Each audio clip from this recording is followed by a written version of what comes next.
Itu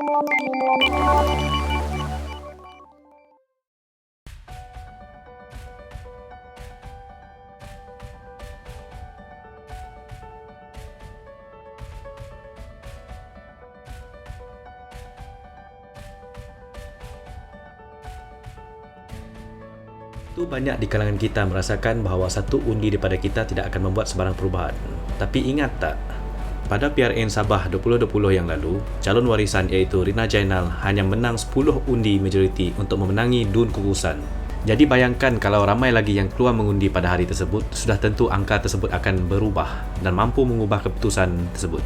Antara alasan yang sering didengari daripada individu-individu yang enggan mengundi adalah parti pilihan saya tidak akan mempunyai peluang untuk menang. Mungkin agak susah untuk anda mengubah adun di kawasan anda, tapi satu undi daripada anda mampu mengubah sikap dan tingkah laku parti pemerintah di kawasan anda. Bagaimana? Setiap kali selepas pengumuman pilihan raya dibuat, secara lazimnya pemimpin parti akan membuat kajian yang teliti terhadap data penting seperti jumlah undi, perubahan majoriti, undi popular dan lain-lain. Walaupun parti tersebut menang, jumlah pengundi yang merosot atau kemenangan yang tipis akan seolah-olah memberi tamparan kepada mereka untuk bekerja keras lagi untuk memenangi hati kalian.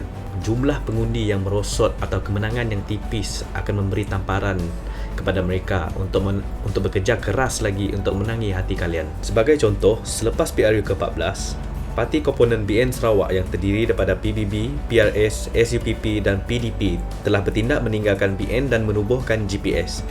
Ini adalah disebabkan undi popular BN Sarawak pada ketika itu telah merosot daripada 58.1% pada PRU 13 kepada 52.48% pada PRU 14. Susulan daripada kemerosotan tersebut, kerajaan GPS telah membelanjakan berbilion-bilion hasil kutipan cukai untuk pembangunan terutamanya di kawasan luar bandar.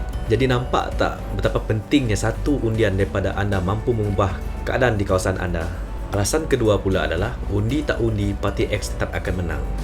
Keadaan pasif sebegini bukan sahaja terlalu kepada pengundi yang telah menyerah kalah, malah juga kepada pengundi yang merasakan parti pilihan mereka akan menang pada pilihan raya tersebut. Bayangkan jika setiap orang di kawasan DUN anda berfikiran sedemikian, sudah tentu akan menyebabkan kekalahan kepada calon pilihan anda.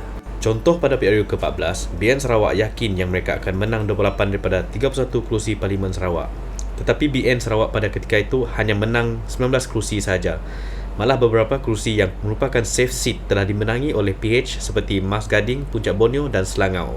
Jadi pengajarannya di sini, jangan terlalu selesa dengan berfikir bahawa calon pilihan anda tetap akan menang. Alasan yang ketiga pula adalah alasan saya benci pada semua calon dan parti politik.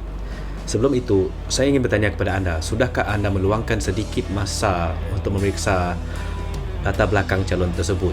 Sudahkah anda membaca manifesto parti mereka atau mendengar perbahasan ataupun ceramah daripada mereka? Saya faham jika ada di kalangan kita yang masih tetap dengan pendirian kita meskipun sudah membaca manifesto ataupun mendengar ataupun menonton secara langsung pembahasan mereka.